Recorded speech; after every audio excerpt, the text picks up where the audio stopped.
নমস্কার। আমি একটা আচার বানাচ্ছি। এই আচারটা হচ্ছে কদবেল। 5টা কদবেল দিয়েছি, এই যে কদবেলের ছিলকাগুলো। 5টা কদবেল দিয়েছি, আর প্রায় 300 গ্রামের মতো তেঁতুল আছে, আর দিয়েছি 4-5টা এই যে কামরাঙা, 4-5টা কামরাঙা দিয়েছি। বিট নুন, মিষ্টি গুড় দিয়ে করতে পারেন আপনারা।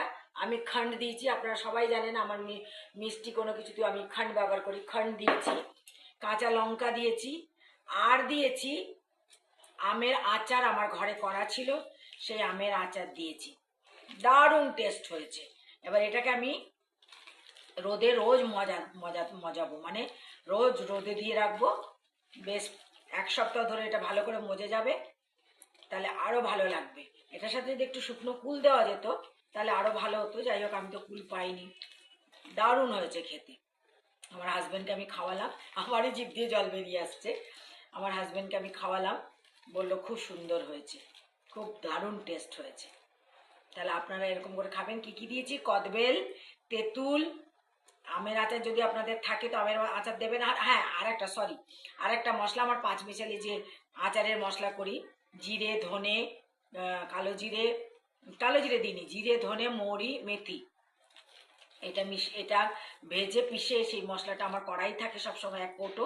সেই মশলা দিয়েছি আমি, প্রায় 4 চামচের মতো মশলা দিয়েছি, বড় বড় চামচের।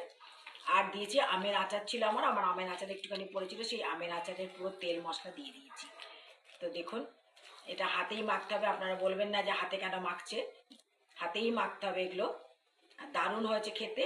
এবার এটাকে যত মজবে তত আরও দারুণ খেতে লাগবে। কামরাঙাগুলোকে আমি এরকম করে করে পিষে পিষে দিয়েছি, হাত দিয়ে দিয়ে টিপে টিপে দিয়েছি। তাহলে আপনাদের ভালো লাগলে আপনারা বানিয়ে খাবেন, বানিয়ে খেয়ে দেখবেন ভালো লাগবে। এটা এমনি টকটা শরীরের পক্ষে বলতে গেলে ভিটামিন সি সব সময় সুগারের জন্য ভালো, তো এটাতে সুগারও কমবে। তো আপনারা বানিয়ে খাবেন আর আমাকে জানাবেন।